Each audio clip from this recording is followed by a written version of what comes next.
Hi, I'm Jim Jubak, and welcome to this week's Quick Pick video. This week's Quick Pick stock is Middleby. Now, if you don't know Middleby, it's not a household name in your household, not terribly surprising. It operates in a fairly undercovered niche. For example, Morningstar doesn't have an analyst following the stock.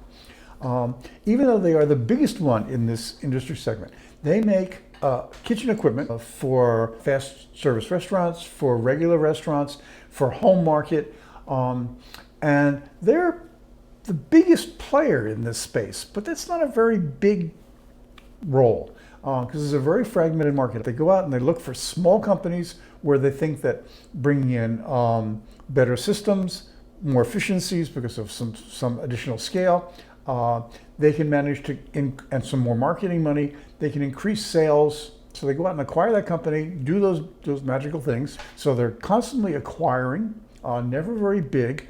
In the 20 years that I've followed them, they've grown from having a 3% share of this market to maybe 5 or 6% share. I like the simplicity. I like the fact that you can just keep on doing this stuff over and over again. You don't have to reinvent the wheel. You don't have to do R&D. You just do what you do and do it extremely well.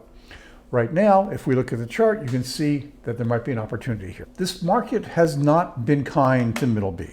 I think that's because the stock got to be really overvalued, and so we're seeing the market take it out of the stock. And then most recently, here, blump, we got the company announcing first quarter earnings, and they beat by a couple cents. They beat by almost 7% on revenue, but they said, hey, you know what? We, like the rest of the world, are seeing inflation, supply chain problems, so we're not really looking to see a lot of extra growth in the year, and the stock fell off a cliff. It's always dangerous to try to catch a falling knife. That saying is very, very true.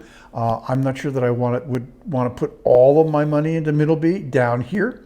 Because we are looking at a recession. This is not a recession-proof company, but it's well managed. I like the strategy. Organic growth rate is about 12%, but its growth rate, if you look at acquisitions, is probably about 31%. Stock trades at a PE of only about 15 or so, so it's relatively cheap. So I'm going to put it back in the 50 stocks portfolio and hold it for the holding period on that portfolio is 5 years or longer, and that's how long I think we've got Middleby's strategies will run, certainly through that period.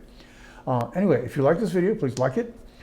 Subscribe to my YouTube channel, see other videos. We're doing about 3 a week, not always on the same day. For 3 portfolios, including that long-term 50 stock portfolio, you can go to my free site, jubakpicks.com. For 6 portfolios instead of 3, which includes some options portfolios, some ETFs, you can go to my paid site, which is jubakam.com. Thanks very much for watching.